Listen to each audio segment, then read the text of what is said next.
il faut toujours être ambitieux et donc il y a toujours une marge d'amélioration. Mais il faut voir combien ces relations du bassin atlantique se sont enrichies depuis la première édition de ces Atlantic Dialogues.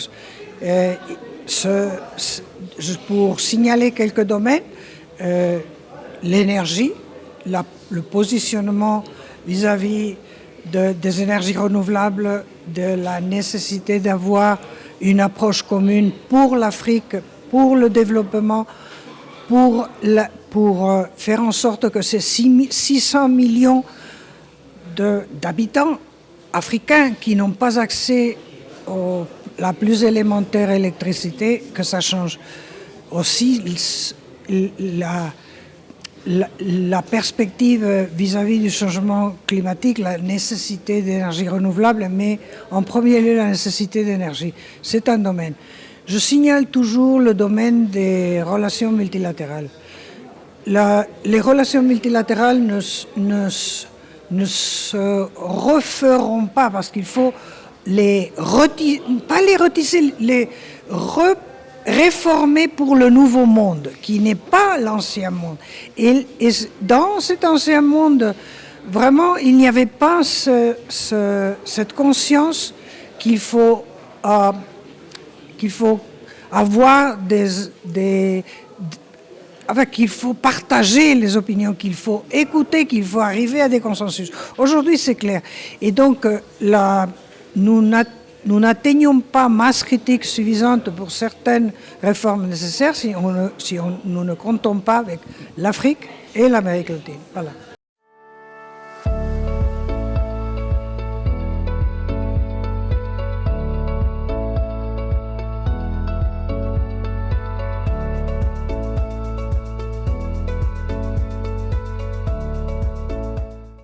Écoutez, si on parle du Sahara, il faut commencer par dire que c'est une question qui est devant le Conseil de sécurité des Nations Unies, qui d'ailleurs, si vous enlevez les adjectifs vous avez paraphrasé la lettre qu'a signée le président du gouvernement espagnol, si vous enlevez les adjectifs, c'est exactement le texte des résolutions depuis 2007 du Conseil de sécurité des Nations Unies. Alors, je crois que cette situation qui est bilatérale, d'abord,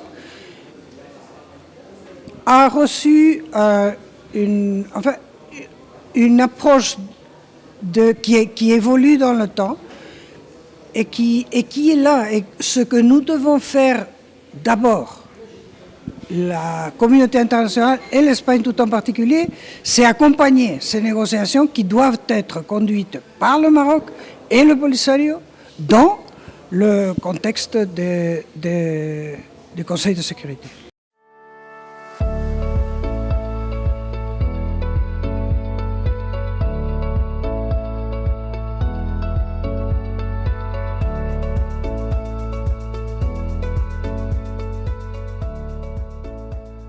Écoutez, je crois qu'il y a des défis budgétaires. Créer une école, ça ne se fait pas. Là encore, il faudrait envisager ça comme une entreprise commune. Et voyez-vous, ça c'est un autre domaine de collaboration pan-atlantique, parce que la langue la plus parlée en Amérique latine, c'est l'espagnol. Et même le brésilien est très près de l'espagnol. Donc, ça fait du sens ce que vous dites. Et nous devons nous atteler à la tâche. Mais je ne pense pas qu'on doive aborder le sujet que ce soit l'Espagne qui doit mettre des écoles au Maroc. Je crois que c'est un intérêt partagé, un intérêt commun, qui d'ailleurs est partagé avec l'Amérique latine. Moi, je dirais qu'il faudrait parler avec le Mexique, parler avec le Chili, parler avec le Pérou, parler avec les pays latino-américains et le Maroc, et voir qu'il y a un intérêt commun et organiser en faisant rentrer dans cette équation le secteur privé. Parce qu'aujourd'hui, le problème, et je vous le dis en tant qu'ancienne ministre responsable d'un ministère d'une structure, les budgets sont contraints. Ouvrir une école, ouvrir une ambassade, c'est un effort. Alors vous parlez d'un intérêt qu'il y a au Maroc que moi je perçois pour l'espagnol, et ce n'est pas l'espagnol, c'est la langue commune de 600 millions d'habitants maintenant. Donc je crois que là nous avons une belle tâche, et je vous prends la suggestion pour en parler quand je parle du bassin atlantique.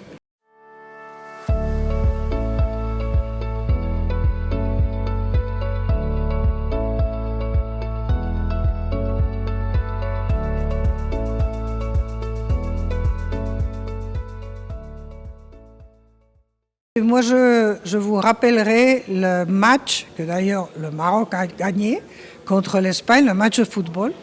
C'est là où on voit où en sont les sociétés. Il y avait des gens en Espagne, et je pense qu'aussi au Maroc, qui étaient frileux, qui se demandaient qu'est-ce que ça gagne qui gagne, que va faire l'autre. Et les sociétés prennent ces relations avec beaucoup plus d'aisance que parfois on en rend compte dans les médias, par exemple.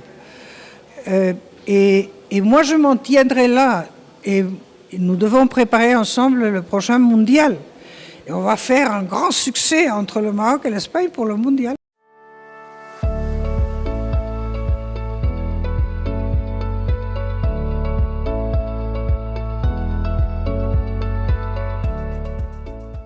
C'est une devanture, c'est un haut-parleur. Vous avez le monde entier qui vous regarde et qui vous regarde agir, l'ambiance, mais qui aussi, comme les correspondants sortent dans la rue, qui vont faire connaître par des millions de gens qui franchement ne le connaissent pas, la beauté de nos pays. Franchement, qui est la beauté de la Méditerranée.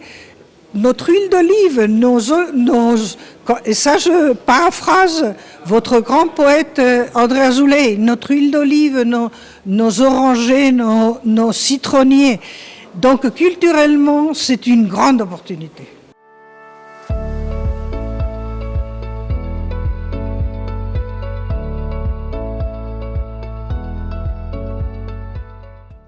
En Espagne, nous avons une énorme liberté de parole.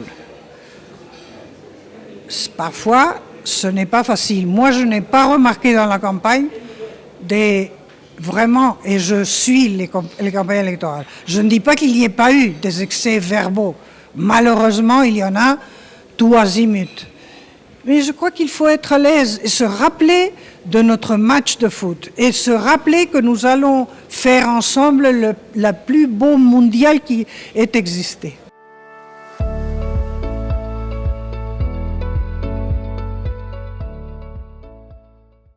Le Maroc est un pays de plus en plus stratégique. La politique extérieure du Maroc envers l'Afrique est une politique extrêmement, extrêmement corsée.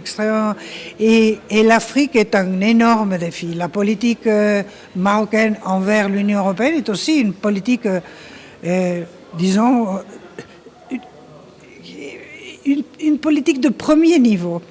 Donc, si on tient en compte que l'Afrique est un grand défi et une grande opportunité, et qu'il faut primer le côté opportunité sur le côté défi, et que le Maroc en ce moment tisse des liens en Afrique dans des domaines fondamentaux comme l'agriculture, et je parle évidemment des engrais marocains et des liens qui sont tissés dans le domaine de l'énergie aussi. Donc, pour moi, quand je parle du Maroc à Bruxelles, je dis que c'est un partenaire pour aller la main dans la main dans d'autres pays africains. Parce que le Maroc apporte une valeur ajoutée, l'Europe peut apporter aussi une valeur ajoutée, et il faut avoir la complicité, il faut avoir la connaissance, il faut voir... Et c'est notre... Je dis, c'est un défi, c'est une opportunité. De quel côté on penche? Eh bien, en grande partie, ça va dépendre du rôle de connecteur que joue le Maroc et honnêtement aussi l'Espagne. Parce que nous sommes là, nous sommes la Méditerranée, un moment où tout le monde regarde ou l'Asie ou en Union européenne, le Nord, les Baltiques, la frontière Est.